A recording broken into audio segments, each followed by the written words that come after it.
Now it's recording. Wait, let me see. Yeah, it's recording. No. Yeah, so could you go over that whole thing again?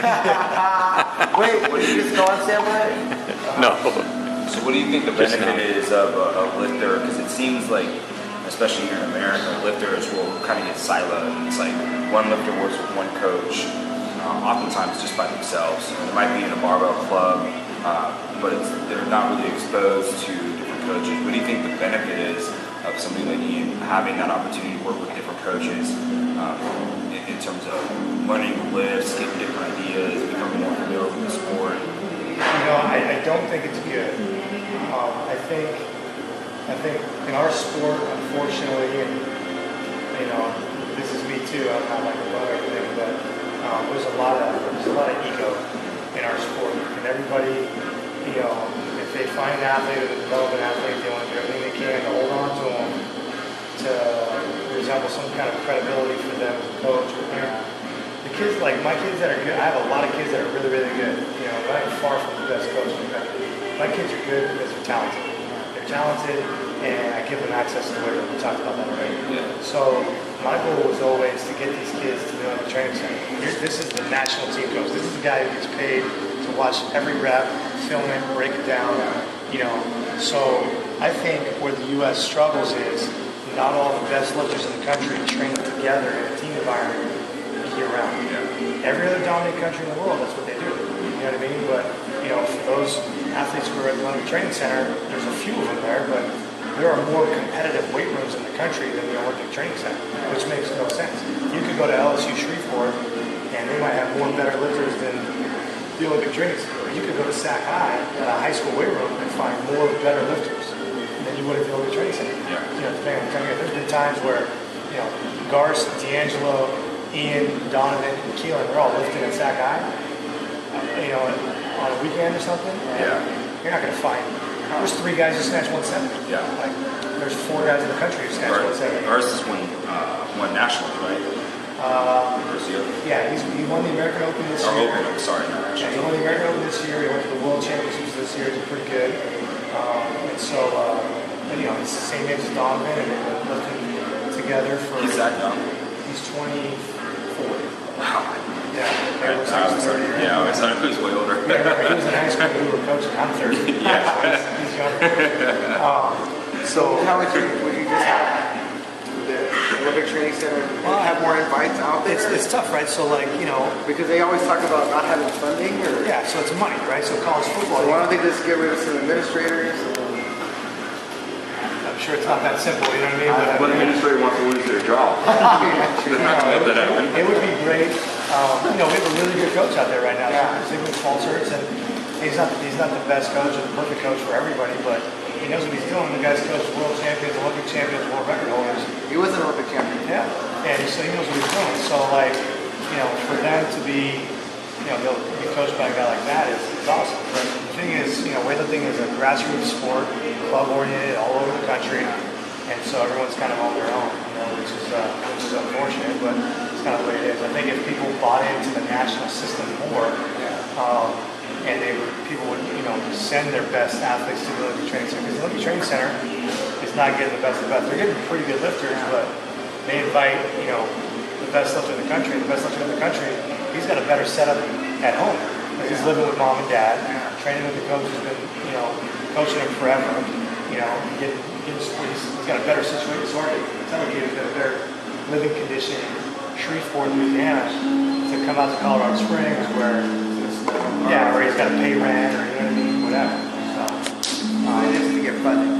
yeah, I think if they had more funding, Or move the training center to Sacramento. I think we kind of moved it. I think the Sacramento Training Center is in Colorado. We have a lot of kids like D'Angelo's out there right now, Donovan's out there right now, Garce is out there right now, Choma's out there right now. You know, they're all on our team, and that's because They should just change it OTC to HassleFree. But that's what Greg talked about in this movie, is just getting the sport more funding so they can have athletes train. give people opportunities to be successful. Just like all the other sports. Yeah. So they should maybe offer scholarships. college? Yeah, well, so that's what the training center is. Essentially, it's a college scholarship, right? And Doherty gets to go to school for free. He lives for free. He gets a small stipend every month. His food is paid for. His medical is covered. You know, which isn't a golden ticket by any means. Because he's pretty cool. He's been living in the same dorm room for 5 years. Yeah, he talked about wants to move out. Yeah, I mean, he's coaching a couple classes there. Yeah, so if he moves out, good. I mean, he's got to get out on his own and not have a curfew and whatnot. Not because he's going to go out and go crazy, but just, you live in the same one room. He's an adult. Yeah, you gotta learn some adult skills. So now if he moves out, now he's got to pay his own rent, pay his own food, and Access to thing, So, but he's got a lot of, and so we take advantage of it. HassleFree does. We buy into the national system. We're the grassroots level. We'll send our kids to the Olympic Training Center as the national level and help our kids have as much success as they can. And it's worked. I mean, it hasn't been perfect for Donovan. He just had his second shoulder surgery, which is frustrating for a guy like me who sees him get pushed so hard by an international coach who's not necessarily familiar with the American culture, but when Donovan went out there, he was snatching 140, and now he's snatching 170. So it's a big jump. Yeah, I mean, it took 5 years and it was slow, but it's worked. You know what I mean? And he doesn't have to live in my house or be a burden on anybody else. He's independent. He's going to school, and he feels better about it. He's gone through the ups and downs out there, man. He's had the lows and the lows, but he's also had the highs and highs. He won a silver medal at the Pan Ams this year, snatching 170 kilos, 2 kilos off the all-time American record. He cleaned 208 for the overall gold, barely missed the jerk, lost to a Cuban by a few kilos, who was in the A session at the World Champion. I mean, it's like, he's right there. That's pretty good. You give him 3 years of healthy training in the OTC, and he's going to be breaking American records and making all Olympic team. So it's just, that was kind of the goal, right? So I have one more question. I don't know how could you. So my background is children's mental health. I've worked a long time. Children's mental health. Children's mental health. So I worked for about 10 years working with at-risk youth, both in after-school programs and community-based programs and stuff like that. So I'm really interested to kind of hear just real quickly what difference you see in these children as they progress, as they kind of start to realize their strengths, start to realize their talent. Do you see certain children calming down a little bit or being able to focus better? What do you feel is the effect for some of these kids that are without weightlifting, because a lot of these kids, like we talked about the other day, aren't going to be eligible for something like or basketball. They can't even play in high school because they don't have grades. Right. So how do you feel hassle-free and just the idea of weightlifting in high school? What kind of benefit does it have for the children and their careers and their future? I think it's I think that's kind of the ultimate goal, is to have an impact on a kid's life and them developing and having an opportunity to go to college, graduate, get a job, be a positive contributing member of society. But it's just like any other sport, any other activity, whether it's piano, ballet, basketball. It gives them structure, it gives them consistency, and with success that they have, it gives them a good sense of self-confidence, and it gives you a little bit of leverage on them, on trying to impact behavior to allow for them to have the opportunity to, hey, you want to go to the national championships, well, you got to have over 2.0. 2.0 ain't great, but it's better than you had before. And now you have incentive, and some kids are so far behind that emotionally, and they come from some really rough backgrounds that where you can't even have leverage, like, well, hey, if you don't come to practice every day, you can't play. Well, I don't care. Well, it's kind of hard to impact change on that. But, weightlifting is pretty cool where everyone's going to have success on an individual level, whether it's, really high, everyone's going to get better. Yeah. So, as a coach, it's really hard to fuck it up. The kids are 14, they're going to get better. Anything I do, I could be the worst coach on earth. They're still going to get better. Yeah. So, you see them develop and build that self-confidence. And with a lot of kids, they take that, and whether it's just in the weight room and weightlifting, or they apply it to the football field, or they apply it to the basketball court, or whatever it is, it triggers some area of their life that they have confidence in or that they're motivated in. And then, on the flip side, I got these kids who are completely non-athletic, but really self-motivated, like 4.0 students who don't play any sports, but they take my class because they hear it's awesome, and they're lifting 10 kilos, but they're getting an A just like the other kid who's lifting 100 kilos because it's their best, right? If 10 kilos is your best, and you're lifting. Never even thought about that. It gives people an opportunity to do well in an academic area that they necessarily win in. Yeah, that's so pretty cool. If your best is 100 kilos and you did 85 today, well, that's a B plus. And if his best was 50 kilos and he did 45 kilos today, well, that's a 90%. That's an A. So his 45 kilos is better than your 85 kilos. And you're the great equalizer. It's a great equalizer. Yeah. There you go. That's pretty cool. That's awesome. All right, I got one more. Okay, Ian Wilson, vegetarian, and then I just found out he's not anymore.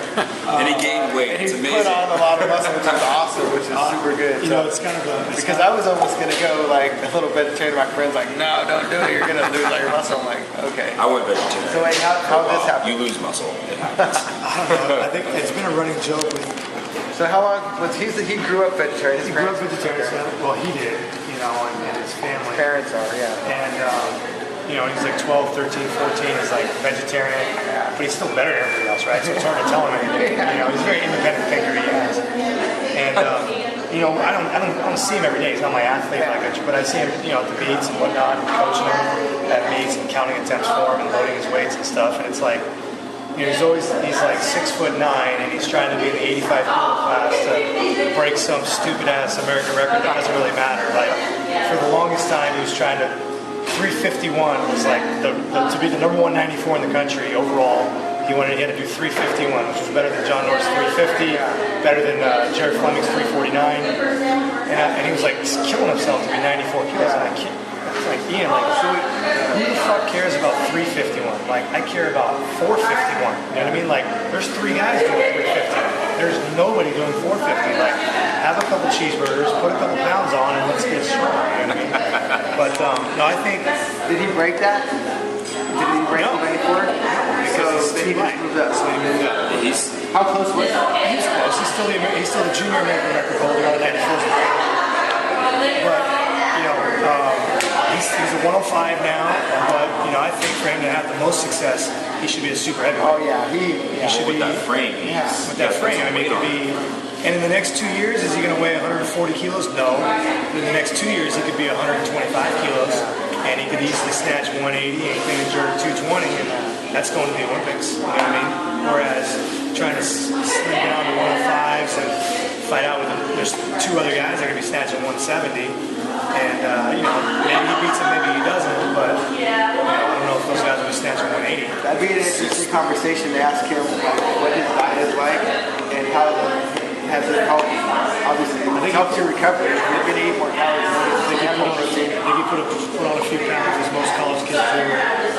College for the first time. Freshman 20 or whatever. Maybe some good, maybe some bad, maybe some alcohol, maybe some not. Isn't he like one of? I thought he was like one of something like really light 105. I think the heaviest he's been is like 102. Yeah. Which is great because when he was a 105 for a long time, he was like 97, 98. And cut down to 95. He is really tall. Yeah. I mean, that's not a lot of weight. 6'3". To be on that kind of frame. He's long, really long arms. So, but keep putting the bar overhead and keep adding weight to the bar. Yeah. Any tips for weightlifters, Paul? Keep putting the bar over your head and keep putting weight on the bar. Are you gonna lift this summer or this coming up year? I exercise. You're gonna exercise. He's gonna utilize a snatch, clean and jerk. What's your exercise to elevate his fitness level? Split day routines. It's like chest and buys. Interval training, CrossFit. Have you done condition? I haven't touched the weight. Okay, so we'll be heading over to Midtown pretty soon. There you go. That's Strength Sessions. Thank you very much, Dave Swanson, Paul Doherty, the Godfather. We call him the Godfather of weightlifting over here in Sacramento. He knows about everything that goes on in weightlifting here in town, everywhere. All right, you guys have a good night. Thanks.